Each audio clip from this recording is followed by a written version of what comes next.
ফুলকপি অনেকবার খেয়েছেন, একবার এইভাবে খান। ওই যে গোটা গোটা একটা করে ফুল বেড়ে ওটাকে খালি 4 পিস করে এইভাবে রেখে দিন। এবারে এমন হিটের গরম জলের মধ্যে ঢেলে দিন যাতে ডিসকভারি চ্যানেলের পোকামাকড় থাকলেও তারা যেন সাঁতার ফাতার না কাটতে পারে, একেবারে অক্কা পায়। তারপরেই 1 চামচ নুন দিয়ে ভালো করে একবার নাড়িয়ে দিয়ে বাস এইভাবে রেখে দিন 10 মিনিট। হাতে এখন 10 মিনিট আছে, এই পরিমাণ আদা রসুনটাও বেটে ফেলুন। পাক্কা 10 মিনিট পরে ফুলকপির জল পুরো ঝরিয়ে দিন। ফুলকপির বোটা 20% নরম হয়ে গেল, ভালো করে পরিষ্কারও হয়ে গেল। এবার একদম ধারার ধার পরিমাণ মতো নুন, হলুদ গুঁড়ো, ঝাল যেরকম খাবেন লঙ্কার গুঁড়ো, রং করার জন্য কাশ্মীরি লঙ্কার গুঁড়ো, ওই যে আদা রসুনটা বাটলেন ওটাও, এগুলোকে আগে একবার ভালো করে মাখিয়ে দিন। নুন, হলুদ, লঙ্কার গুঁড়ো, আদা রসুন পেস্ট সব যেন ফুলকপির একদম রন্ধ্রে রন্ধ্রে ঢুকে যায়। এবার 1 চামচ সুজি, 1 চামচ সাদা তিল, বড় চামচের 1 চামচ চাল গুঁড়ো অথবা কর্নফ্লাওয়ার আর 1.5 চামচ মতন বেসন একদম জলের ছিটা দিয়ে দিয়ে মাখা শুরু করুন। যখনই দেখবেন পাউডারগুলো সব তলায় ঝরে যাচ্ছে, ঝরঝরে লাগছে, আবার একটু জলের ছিটা।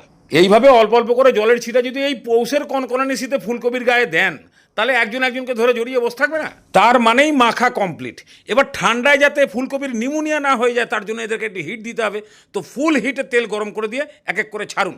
ছাড়া হয়ে গেলেই তেলের হিট মিডিয়াম, পাক্কা 1 মিনিট একদম নো টাচিং, নো হিলাইং।